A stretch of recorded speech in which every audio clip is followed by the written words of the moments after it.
What's going on, guys? It's Dr. Rob here with your 2-minute tip this week to help you live better and feel better.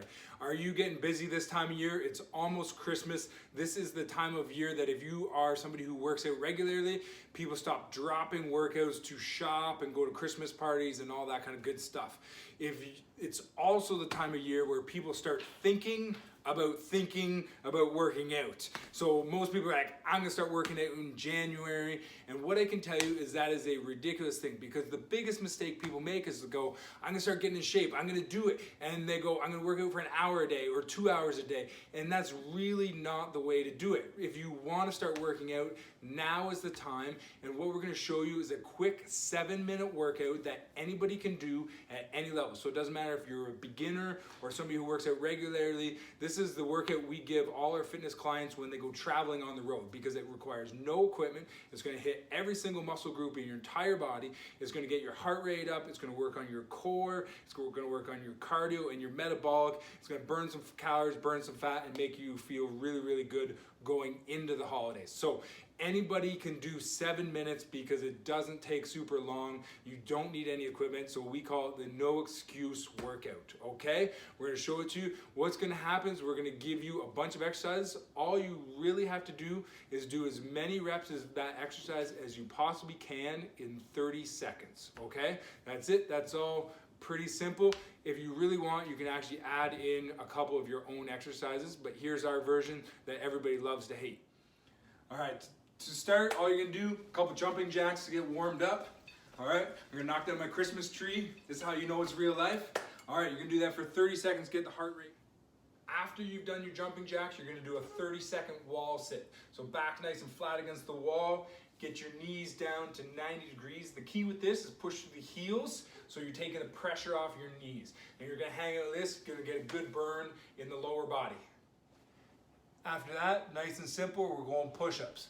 We're going 30 seconds, as many push-ups as you can. Remember, with push-ups, you want to keep your elbows at about 45. The key is to spread the floor. So pretend when you're doing the push-up, push your arms out like that. That's going to activate all the right muscles, and that's how you can do a nice good push-up. Go for as many as you can in 30 seconds. After you've done your push-ups, your heart rate's going to be up, your arms are going to be tired. You get to quote-unquote rest in a plank for 30 seconds.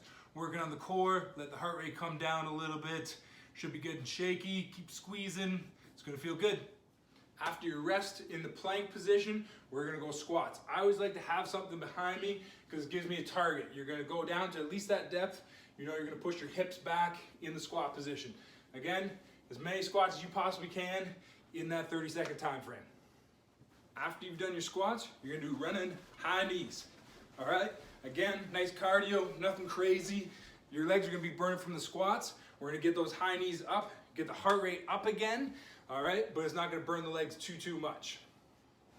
After you've done your high knees, you're going right back into push-ups, all right? This round of 30 seconds is gonna be a lot harder this time.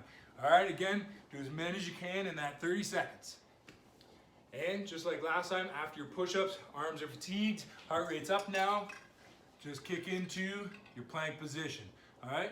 Key with the plank is don't let your hips sag down and don't stick your butt up too much, all right? Keep nice and straight across. All right, after your plank, we're gonna go alternating lunges. You can do a forward lunge and then switching sides. Key with this, again, keep straight up and down. Don't let your knee roll forward. One of my favorites, however, is a reverse lunge where you're stepping backwards, dropping that back knee down, takes a little bit more pressure off the knees. After your alternating lunges, we're coming back around to the push-ups. This time we're gonna make it a little bit fancy. For those of you who struggle for 30 seconds of push-ups, you can always do any push-up from your knees, remember? But this push-up, we're gonna add a T position, get our shoulder stability, get our core fired up. So what's gonna happen is you're gonna do that push-up, then we're gonna turn into a T position, point at the ceiling, put T, go the other way, turn to the ceiling. Push up, T, it's gonna get the core fired up, gonna work with that shoulder stabilizers, really good, a little bit more fun.